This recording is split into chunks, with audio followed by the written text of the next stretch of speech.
Spoonful, a twice-monthly conversation with restaurateurs, chefs, growers, and others who have helped generate the legends associated with eateries across the Mid-South. The team at Benny Keith is proud to sponsor this adventure with the goal of preserving the stories that have helped cultivate an amazing food scene across the Mid-South. So kick back and enjoy a heaping spoonful.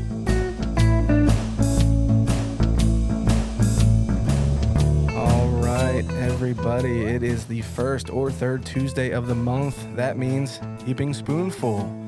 Welcome back to this episode that I'm super excited about. My name is Brian McFadden. I am the chef owner of Brewed and Barley down there in Dogtown, right down in Argenta, which is a happening place to be right now. Happy to be a part of it. And I'm also happy to be a part of this podcast. This is the brainchild of Rusty Mathis, who we all know Rusty Mathis. I mean, he has a big footprint over here in the central Arkansas food scene for sure. So it's awesome to have this platform to tell some stories of some chefs and some business owners.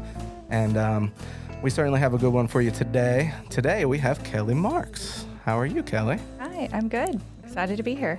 I'm super excited that you're here. I get a lot of suggestions from people. Listen, you have to have this person on. You have to have this person on. And one of the things that I love about it so much is that, I'm new to Arkansas. I've only been here. January will be 5 years. Okay. So a lot of reputation. Like, I hear so many names, and I've heard your name so many times. And so this is awesome for me to be able to sit here and talk to you because obviously, I follow you on social media. I see what you have going on. I have an unbelievable respect for bakers, which everybody should. I am not a baker at all. And unfortunately, we'll get into that too. But I am not a baker at all. But I have to say this. I always, Rusty threw it out there and he said, listen, we had a little bit of trouble here and there. Like, some of the sales force is supposed to help out and like throw you some people, people that we know have some stories and we want to get it out of them. So Rusty actually texted me one night. I don't know if I told you this or not. No, huh? I'm on my back patio and I'm like throwing the ball around with the dog. And people have told me, I haven't told who Rusty suggested that day, but it was you. But, out in the back patio, throwing the ball around with the dog, phone rings and it's Rusty. So, of course, I pick it up and I hear, hello, Brian. I'm like, hi, Rusty. How are you? I'm good. And then there's a pause and I'm like, am I missing? Is everything okay? He's like, everything's great. I have a suggestion for you. And then there's another pause. And I'm like, what's going on here, man? Like, what's up? And he was like, oh, I think you should have Kelli Marks on the show. And I said, oh, I've heard Kelli's name before. I said, okay, yeah, I mean, that sounds great. Can you give me a little input? And he goes, well, not right now, but we can talk about that later. And then there's another long pause. And I'm like, Rusty, what is happening right now? This is a really awkward conversation. And he's like, oh, I'm smoking a cigar and drinking whiskey. So those little pauses in there, I'm either taking a sip of my whiskey or I'm smoking my cigar. So just kind of hang in there with me. And then he told me a little bit of your history and he said, well, look her up. I said, well, I've heard her name before and stuff pops up on social media here and there. So Rusty was like, you really need to have Kelli on. So I thought it was really cool. That's awesome. And Rusty speaks very highly of you. So I feel like anybody that Rusty speaks highly of is just got to be him. I'm honored. He definitely has a lot of good things to say about you. And for selfish reasons, I'm happy that you're here because I get to learn a little bit about you. And, you've been in this game down here a lot longer than me. So It's been an interesting ride. Yeah. Those rides always are. But I want to start from the beginning. So, we're going to touch on baking. We're going to touch on your teaching, doing some content creating. I know that, right? Yeah. So let's where did the passion begin? It was the summer of 1980. No, okay. my bio and this part of this story I've told so many times, but I learned from the tutelage of many Southern women, which was through my grandmother. Yes. She was. We had such a kinship. A lot of the interests she had, I had. She didn't really love kids. She liked us once we got older, and she realized we were just like whole people. Yeah. And so when she realized that I liked her interests, she suddenly liked me a whole lot more. Taught me how to bake. I remember Thanksgiving, we would come down and she would make these yeast rolls, and everybody would just like fight over them. We're saying the blessing, and everybody's just like kind of peeking out of the corner of their eye to be like, who is the first one? Rolls. Yes, you gotta snatch that warm yeast roll first thing. But she taught me that, and I was probably the only like 8-year-old that I entered everything into the Grant County Fair because I grew up in Sheridan. And she got me kind of competitive at a young age. So I was canning green beans, and I got like a grand champion ribbon for my green bean canning. She had a big garden. So she really did just kind of instill this just love of like, local food, local produce, and just that appreciation of going out and, picking your own tomatoes and picking strawberries. And, they had pecan trees, and just there was so much that was available right there. And I grew up just in the thick of that.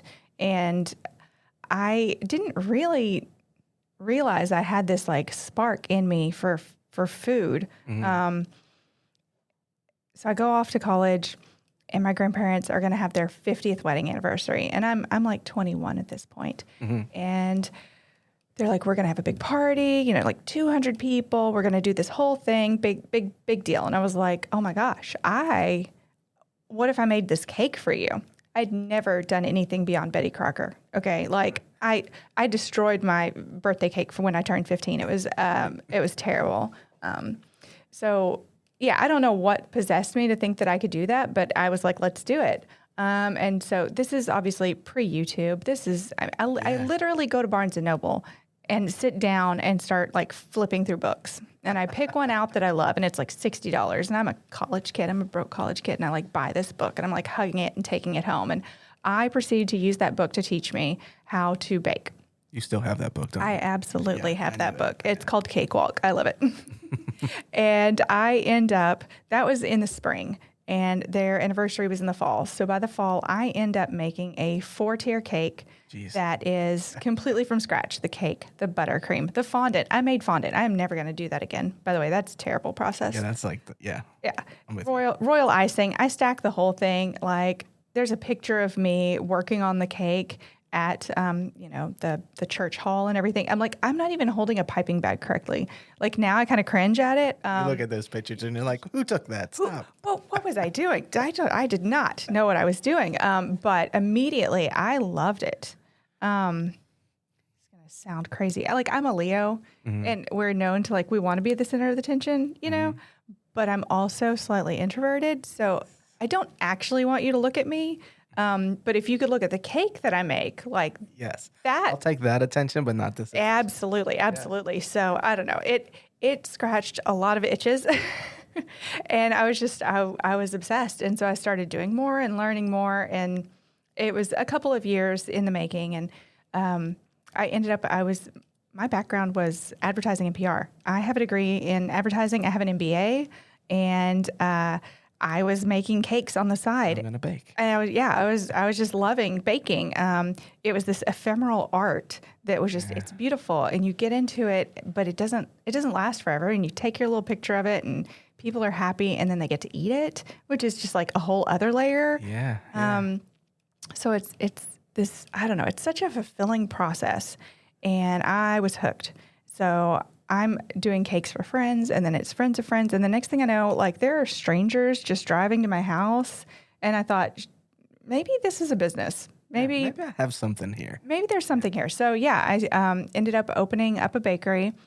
Some friends, some of our neighbors actually took us to go eat at Taziki's, and there was an empty spot, a couple down. And I was like, this is a really great central location. And I opened up Sweet Love.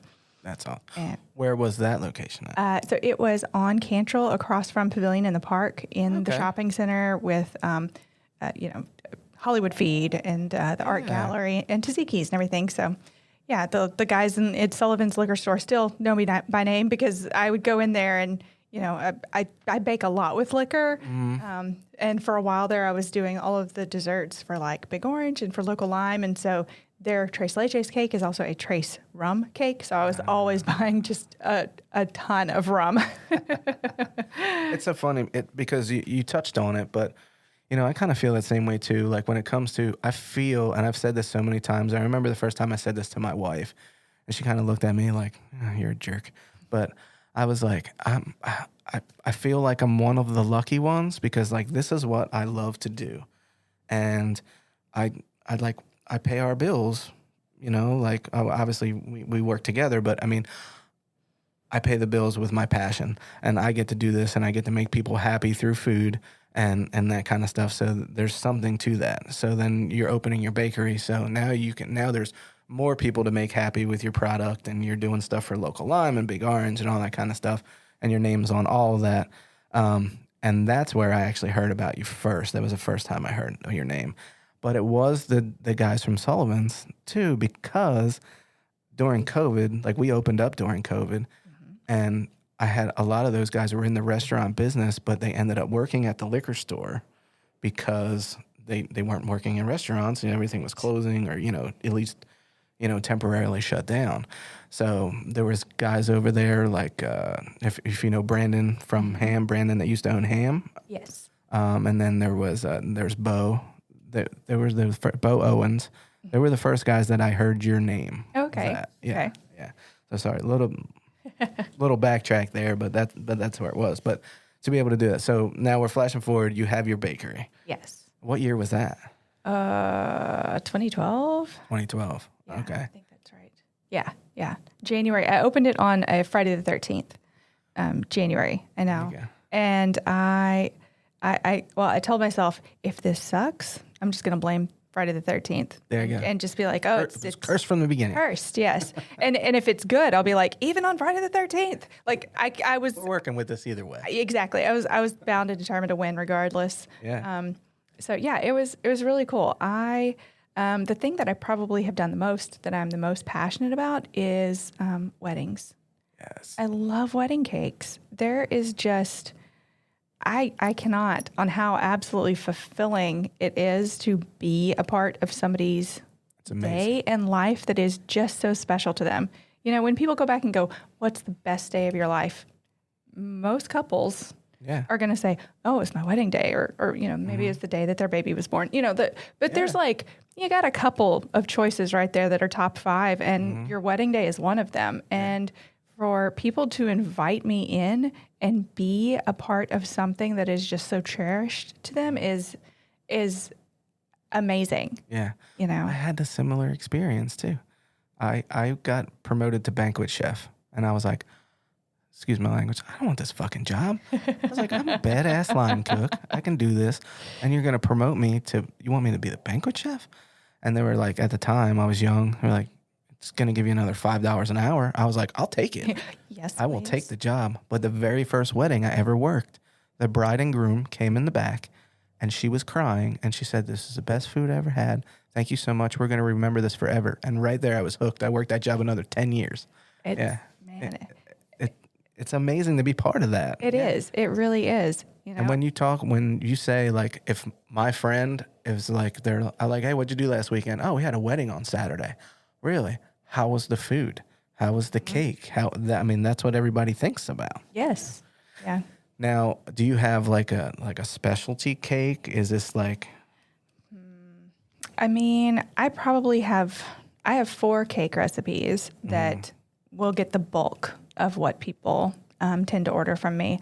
I have a white wedding cake that was kind of a classic that I've had since the beginning, and then my chocolate cake, it's been slightly modified and made a little bit better. And then I have a yellow sponge cake that I formulated it's kind of funny because I have some clients that will call it a butter cake. They're like, "Oh, I need your butter cake," and there's not a drop of butter in that cake, but it's really good. It's very moist. It's wonderful. And then I have a fourth cake that is a bourbon vanilla cake, and that one is actually in my cookbook. Okay. Bourbon vanilla cake. Yeah. That sounds, well, you said you use a lot of liquor. I like liquor in baking. It's great. Now, in that cake, when does the bourbon go in? I mean, you bake it out, so it gets baked into it. Yeah. I've worked with a couple people that do cakes. There's a place back home called Lochel's that they do a rum cake, and they actually the rum is in the cake and it cooks out, and then they like douse it with like rum afterwards, and you're like, the kids cannot eat this cake. It's crazy. It's crazy. Now let's talk tier. So we're talking about wedding cakes. Your first one you said you did for your grandparents, 4-tier cake. How long does that take you? I've gotten the process down quite a bit. So I've made about 500 wedding cakes. I used to keep an exact count, and I've kind of lost count over the past couple of years.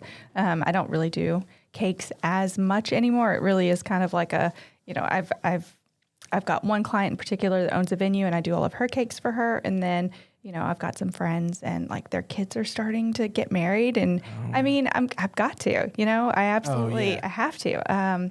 So it is kind of, I feel a little bad saying, I'm like, no, like you gotta, like, it's gotta be somebody who's like been to my house, right. For me to do that as much anymore. But it takes, typically it's a 3-day process, but a lot of it is some downtime. So waiting for the cakes to set or that kind of stuff. So my first day I will bake the cake, and then I let it rest because it needs to just kind of sit. My white cake actually has a fairly high sugar content. It doesn't taste overly sweet, but it has a pretty high sugar, so the edges of it will kind of get hard. So you have to let it rest, and it will soften. And then I will stack it, and I put all my supports in. And then on the third day, I will finish it and put the decorations. And just kind of depending on how elaborate the decorations are, will determine if like I do need a 4th day. But sometimes I can do that, the morning of. So. Gotcha.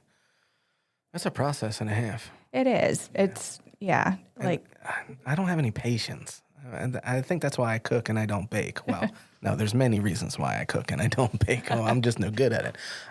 But yeah, I don't have any patience. 4 days, I'm like, oh God, I just want to do this now. It is not a process that really can be rushed. Yeah, it can't be done. Now, other than cakes, what else is in your repertoire? Oh goodness, I mean, I love a good pie. I was hoping you were going to say that. I love pie. Yeah. We're actually going to, Thanksgiving, it's a bourbon pecan pie with a little bit of chocolate in it. Yes. Yeah. Yes. I feel like since I moved down here, I've tasted a lot of pecan pies. A lot. I mean, we're in the South, we're in Arkansas, so I've tasted a lot of pecan pies. I've never had a bourbon chocolate pecan pie. That's like, what kind of chocolate? Like, is that like? Honestly, I just throw a handful of Ghirardelli, like a 60% chocolate chip in the bottom of it. Yes. And then you just get like these little melty hits of chocolate throughout, because you've got to warm it up, and then you got to douse it with like a lot of whipped cream. Oh yeah. And then it's a runny, gooey thing on the plate, and it's delicious. It sounds amazing. Yeah. If I would have known, I would have called you. I would have. You're like, I'm gonna need a pie. Now I know. So let's talk about teaching a little bit. Okay. All right. So, Pulaski Tech, right? Yes. All right, by saying that. Is this a steady? Is this something? Is it like a weekly thing? Is it a? Yes, I am like a full-on teacher now. It's kind of crazy because I feel like I've done my career backwards. So there's so much stuff with being on staff at Pulaski Tech that are kind of requirements. So I'm required to be a member of the ACF because we are an ACF accredited institution, and which I joined last year so that I could compete. Yes. So this whole year I've spent competing, and that's been a whole other very random thing, and it's pushed me into just, it's all new. It's a whole new world for me. Yeah. There's so much there. Yes. It really is. Yeah. Yeah, it's crazy. So I joined the staff this semester, like in August, and we teach, you have to teach 5 classes to be a full-time professor. Gotcha. But now we are doing 2 8-week classes. So it's like the first 8 weeks I'm teaching 2 classes, and they meet twice a week for 4 hours each. So it's like 8 hours of lab work per class per week. And then the second half, I teach 3 classes. So it's like 2 classes and 3 classes. So the first half of my semester is very, very short. Like I'm out of school by noon, Monday through Thursday, and that's like it. And then the second half, I'm there longer because I'm teaching that extra class. Now, are these all baking classes? So right now, I am teaching all of our cake classes. So there are 3 cake classes that you have to take if you are getting a pastry and baking degree. And then it's like our intro to cakes or cake and cake decor. There's a centerpiece cake class, and then there's a wedding cake class. Wow. And then next semester, I'm actually teaching an overload, and I will have a 6th class, and I am teaching the marketing class. Oh, well, that's awesome. So yeah, I'm really excited because even though food is something I'm very passionate about, I really love advertising and doing all of that and the marketing. So being able to dip back into that and teach it through the lens of food is something I'm really excited to do. That's really cool too. I mean, that's another hat that most people don't understand about this business.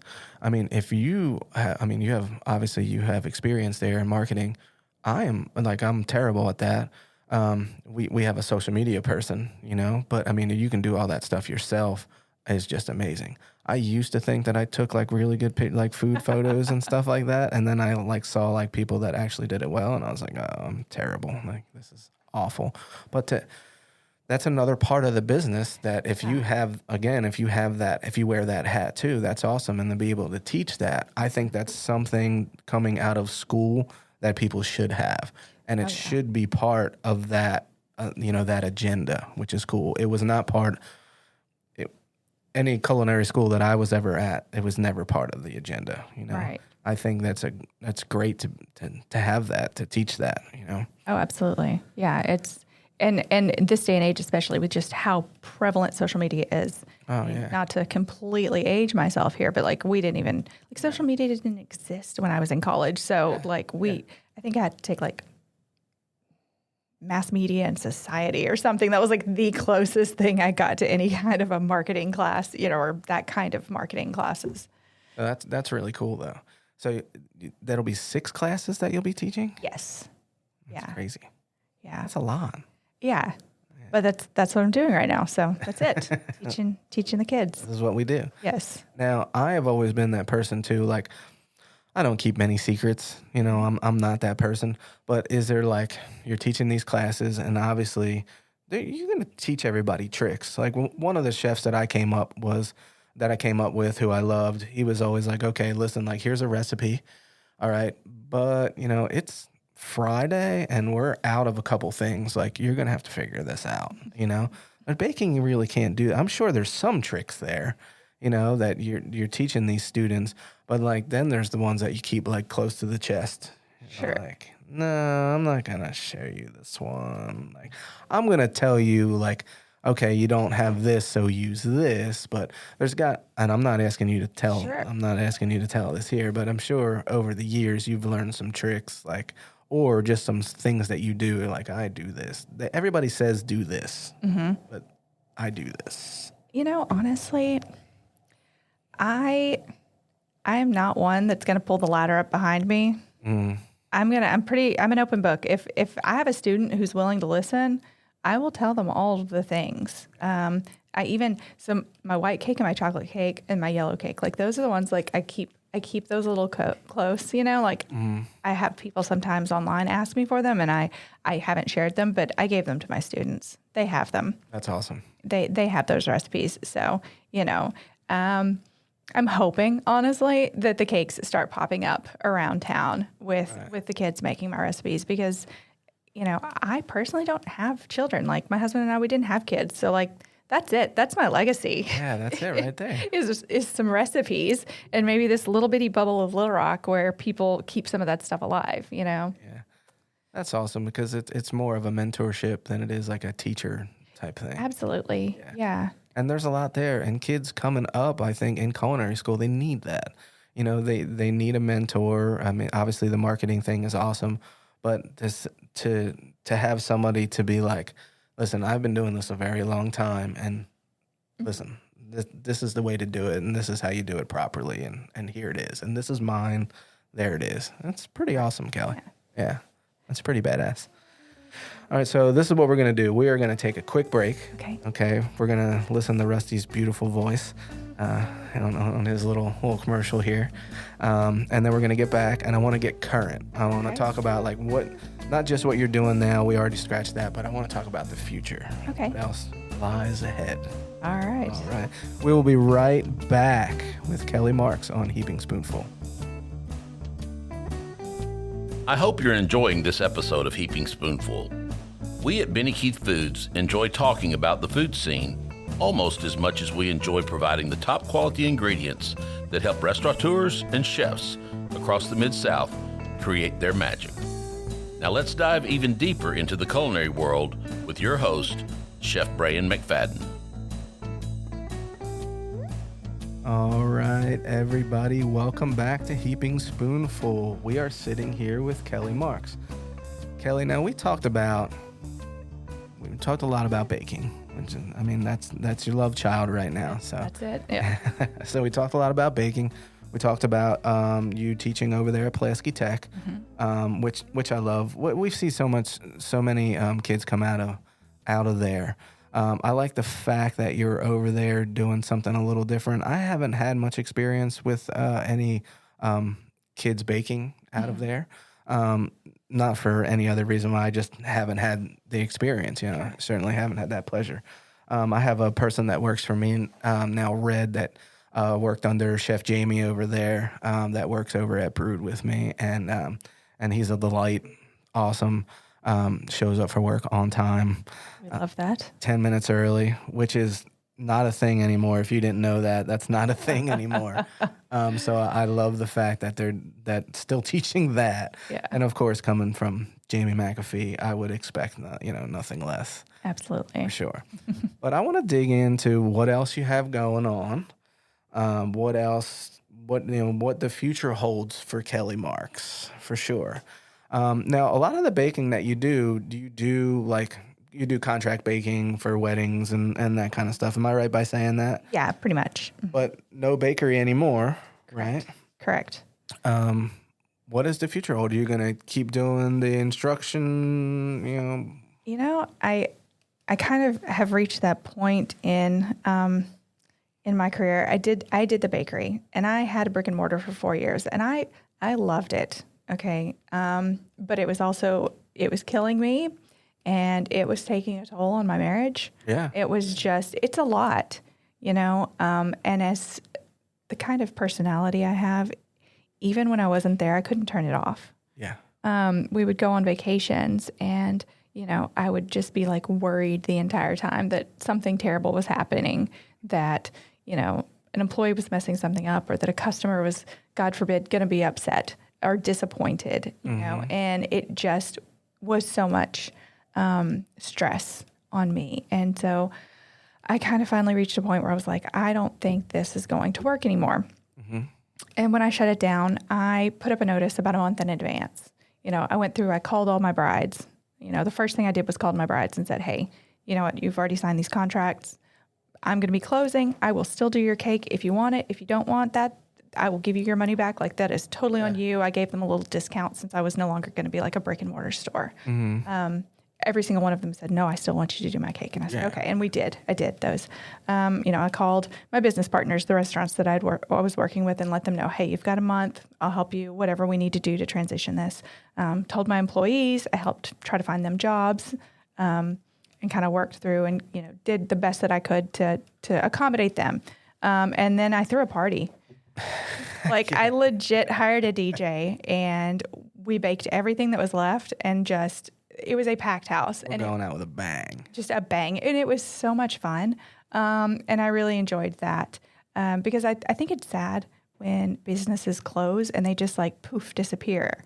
And you're like, you don't even get to say goodbye and you don't get any of that closure. I was going to say there has to be closure there. Just something. And so, I was very transparent about the whole process. And so people knew. And then I moved on and did some other, different things. Had some different ventures. I actually worked at the Clinton Presidential Library for a while, stepped in and helped them out while their pastry chef was out on an extended leave, which was an amazing experience. I got to learn a ton about a very different kind of baking and also on a different scale. More production or? Absolutely. Okay. They do a lot of like luncheons and just conferences and stuff, in addition to weddings. And so you'll have these luncheons where you're making, big slab desserts or plated desserts and things that I had not really had the opportunity to be involved with during my bakery. Gotcha. Did that briefly.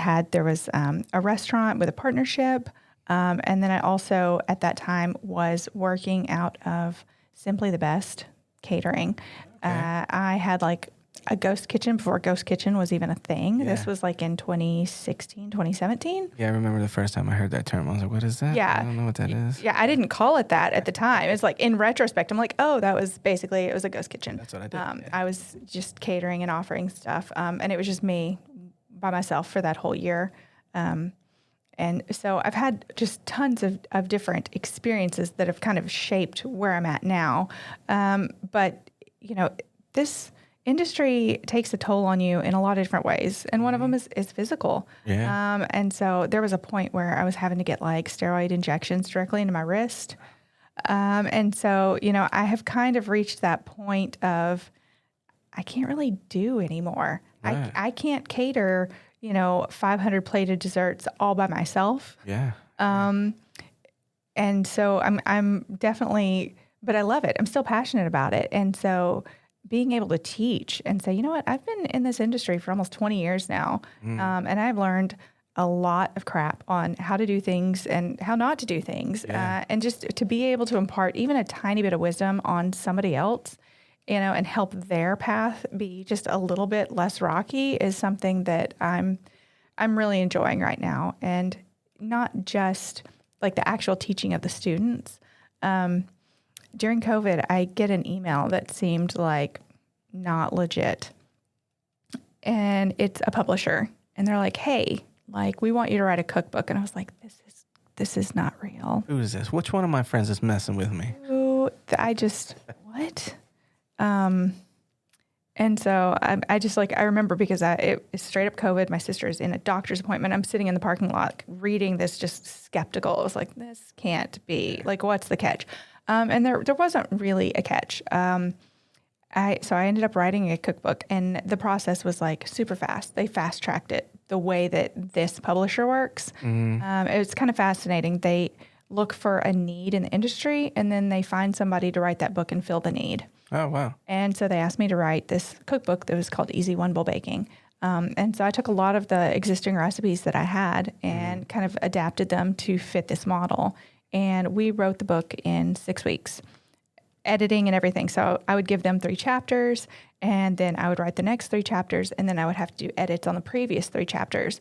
So I'm just like constantly cranking through new chapters and then editing the old ones. Do they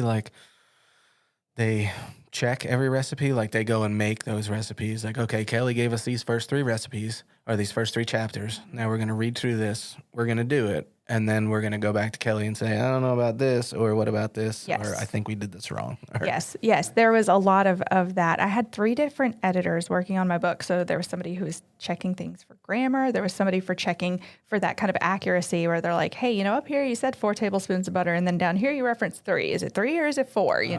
And it's like, oh, okay, well, actually this 1 tablespoon goes over here, and trying to just like sort that kind of stuff out. Yeah. So somebody was checking the recipes for those, those kind of information.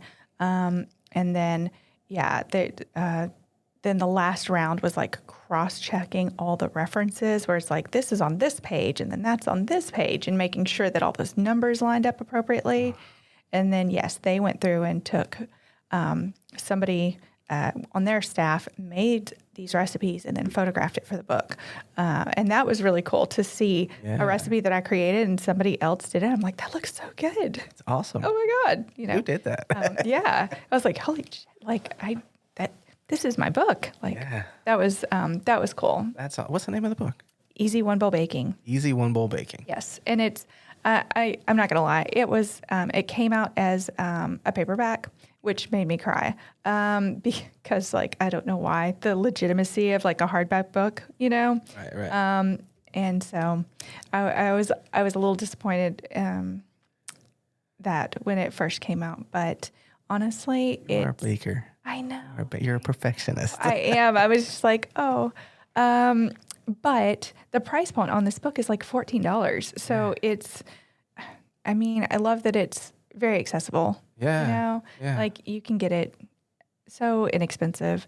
And my writing is out there, and it came out still during COVID. So I didn't get to do any, you know, not that I was going to do a book tour or whatever, No, but like signings or little events, just fun stuff. I didn't really get to do any of that. So that was also a little disappointing, but I ran into somebody at a restaurant and she was like, I read your book. She was like, and it sounded just like you. She was like, I could hear you reading it to me. Awesome. And I thought that was really great. But so that is the longest answer ever to say, I want to write more cookbooks. Yeah. Well, actually that was going to be my next question. So like, are you working on something now or? Well, I have been, air quotes here, writing another cookbook for about 4 years now. And I just have never really had the chunks of time to actually like sit down and dedicate it, you know, and do that. But now that I work at the university, I am on a college schedule and I have the entire summer off. Oh, that is awesome. So I am looking forward to actually sitting down and getting these books written. Now, whether or not they're going to be relevant anymore, that's, you know, who's to say? Well, I mean, listen, I mean, like cooking and baking and stuff like that is like, you're never going to learn all of it. You know, I mean, my thoughts are is like, it's always relevant. Like, yeah, I don't see why it wouldn't. Why would you think it wouldn't be? Well, so I had this, like I said, I have this, it's my 5-book plan here. Everybody listening to this, do not steal my plan. So my first one was going to be Sweet Love the Classics. So these were all the recipes that I sold in my bakery. So if you came to my bakery and you were like, oh, I loved XYZ, be like, here it is. You can make this now. The second one was going to be called Sweet Love in the Morning, and it was going to be breakfast and brunch. Oh, yeah. So a lot of really, really great recipes with biscuits and donuts and scones and just a lot of fun things with that one. And then I was going to have Sweet Love Year Round. That book I plan on it being a little more dedicated to seasonality. Okay. So it's a book that you could pick up and be like, I don't know what to bake right now, but it's March. And you just flip to March and it's like, this is what you should be baking right now. That's pretty cool. Like, so, you know, so then you're touching on like, you know, produce that's in season that time. Yes. What am I baking in March? What are you baking I mean, March? oh gosh, let's see here. March, because of me, I always go to like St. Patty's Day, Right. and like that kind of stuff, you know? Yeah. So, I mean, like I think I have a Guinness Stout cupcake, you know? So yeah. So it was also going to be that kind of stuff. So not just seasonality of produce, but also, doing a little bit more about decorating and kind of, you know, celebrating the year in baking. So whether it's, you know, if you're doing some Easter baking and how to take this dessert and make it an Easter dessert, or how to celebrate, you know, St. Patrick's Day or Valentine's Day, or, you know, something in the summer, like all of the different things that you could do throughout the year. Yeah. Decorating, I think, is certainly a thing too. Yes. Book on decorating. Yes. Yeah, for sure. So, all right. So that was 3 books. That's right? 3. Oh my gosh. Oh, you're like me. I know. I'm like, I have my notes. I know I have notes. I have all my notes here on this phone. It is absurd. All the stuff of my different books that I want to write. Where we go here? Brunch ideas, cookbooks. Okay. And then I thought, now this one I don't have as much experience with, vegan. Oh, But I okay. think that there is some opportunities with that and taking a lot of these recipes that I have that are existing and turning them a little more vegan and just being able to make baking like that more accessible and easier. And then the last one was just going to be like a no bake kind of situation. Oh. So a no bake baking, you know. That's pretty cool. Yeah. I never thought about that. That would definitely help a guy like me, for sure, for sure. But you know what I like though? So you mentioned the vegan thing. The- I what I like about that, Kelly, is that so there's like vegan baking books out there, but coming from you, especially if you were to take something like, I'm just off the top of my head, like if you were going to take something like your white cake and then say, all right, listen, if you like my white cake, but you're vegan, this is what you're going to replace this with this and replace this with this. I don't see any of those out there. Right. That's pretty cool. So that is definitely the approach that I plan to take with that. And there's definitely space for that out there because everybody needs that. That's another thing. I'm terrible at so many things, and that's one of them. When people come in and they're like, "You have any vegan options?" and I'm like, "Have you seen my menu?" So I think that's really cool, and the plan. So you've been working on the one for about 4 years now. Yes. I mean, we actually got to a point, a friend of mine, Wendy Kelly, she is a photographer. So I was writing the recipes and we were shooting them. Like I have like half of a book in various, stages of completion. And the funny thing is I started working on that book and I announced it on Instagram. And the next week is when the publisher reached out to me and asked me to write their book. So my book got put on hold, but I was actively working on it to write that first one. And yeah. Do you feel like you're in a better space right now? Not a better space, but I guess in a better place right now to write a book? Like they reached out and you had that experience. So do you think like, okay, now I know Yes. what it's going to Well, take? so many people will tell you, you don't make a lot of money writing books unless you are just a huge name, with millions of followers. That was kind of a funny process that they did ask of me. Like I had to give them all of my analytics on the back end of like my Facebook and my Instagram and show them my follower counts on my on all of my socials in order to determine how much they paid me.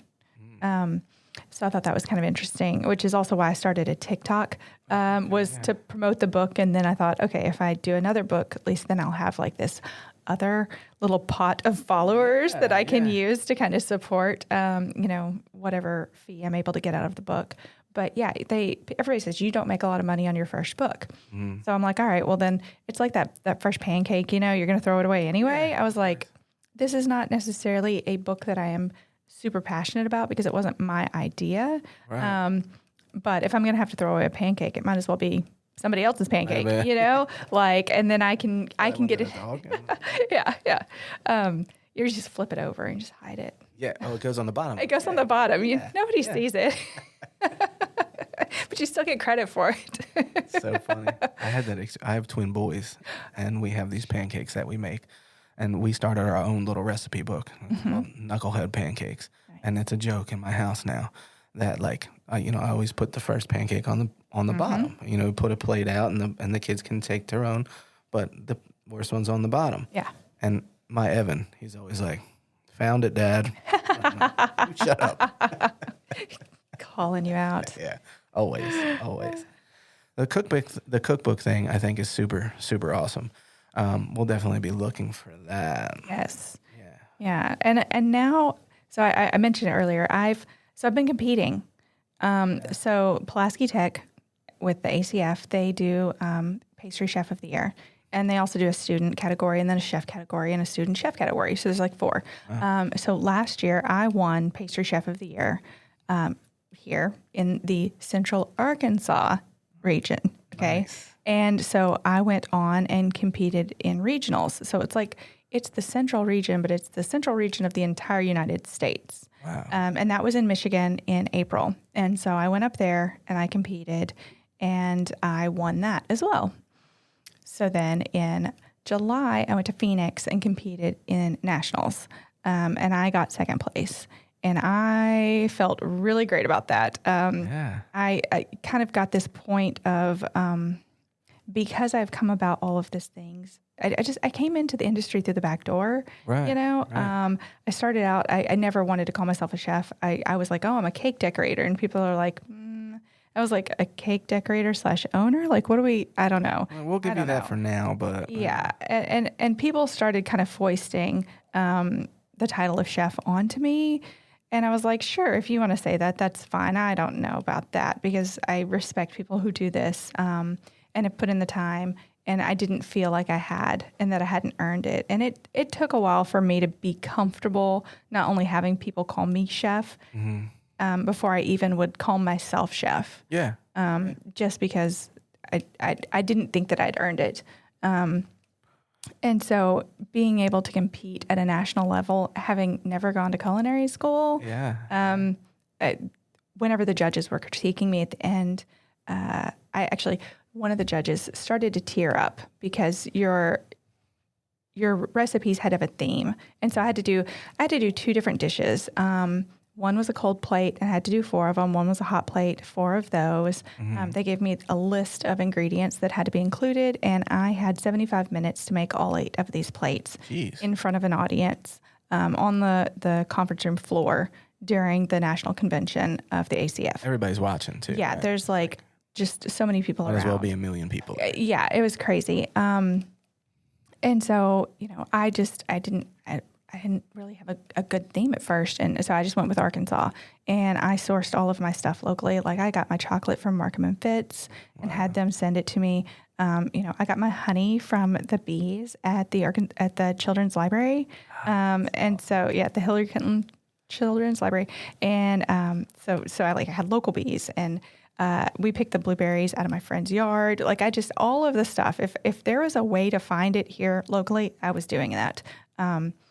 And that was all in like the description of this dish. And he was like just so moved by it. He was like, "You're obviously very passionate about what you do." And he's getting kind of choked up, and I'm starting to cry because I'm like, "Oh my God, this man like has been in the industry for longer than I've been alive." And like I did something that he was moved by. And then one of the other chefs goes, what do you do? Like, what's your job? And at that point, I was working in the marketing department of the library. And I was like, I'm a writer for the library. And you could just see all of their faces just slack jaw. And they're like, oh my God. You know, and so that was also kind of cool. Okay, you need to stop doing that. Yeah. He was like, well, you know, he's like, Arkansas needs more of your talent. And so... Wait, I have to ask though, what did you make? What were your dishes? What did you make? Okay, so the cold dish was a chocolate mousse. It was filled with spent blueberries that had been reduced in a balsamic vinegar because that was one of my ingredients.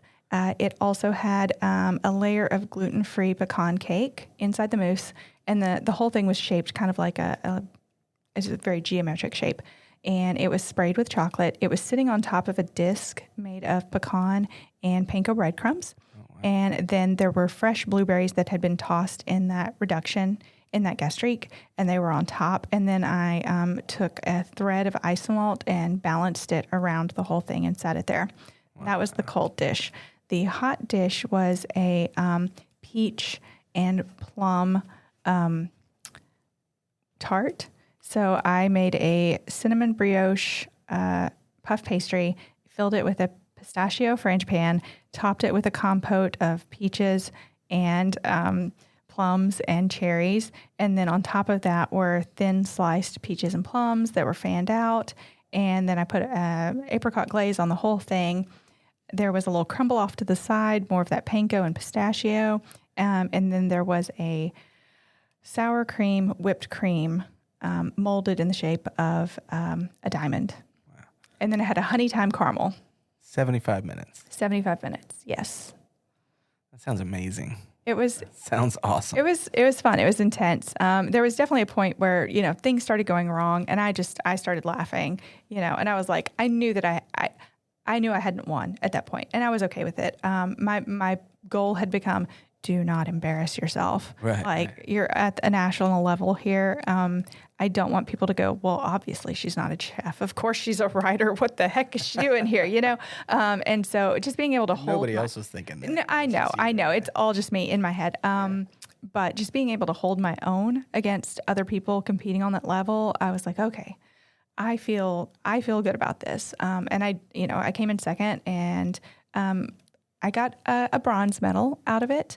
So to go to a national level and get a bronze was great. And I actually was not too far off from a silver. I think had I not had a couple of little setbacks here and there, that a silver was potentially attainable. Pretty badass. And I was like, I am okay with this. Yeah. You know? Yeah. I would have been more than okay. Yeah. I was like, okay, this did not suck. Any competitions coming up, or are you? So I competed just a couple of weeks ago. There was a smaller competition in Kansas City, and we take the student team up there. It's a good run for them to try things out before regionals. So regionals will be in April of 25, and they were like, they have a category for cakes. And I was like, I didn't know we could compete with cakes. What are you talking about? Yeah. So I entered a wedding cake. And this one is straight, it's decorations.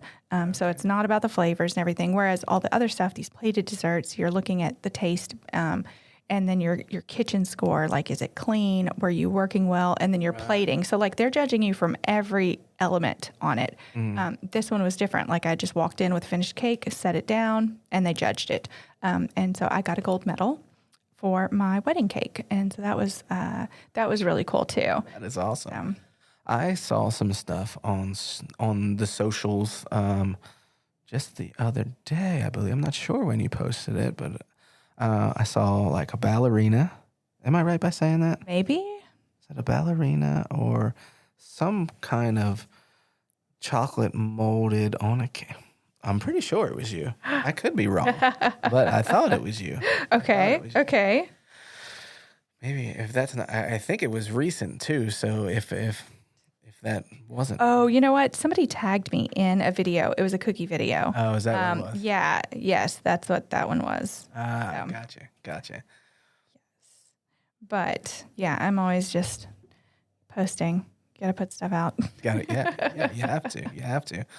Content creation. What's your handle on TikTok? It is Kelli_Marks. So KELLI_MARKS. And yeah, it's, I haven't made as many videos recently, but I've got some really great ones. Once I kind of get settled back in with the teaching, I think I'll be able to start folding more content back into things. Also, my husband was like, for the love of God, why is there always sugar in this house?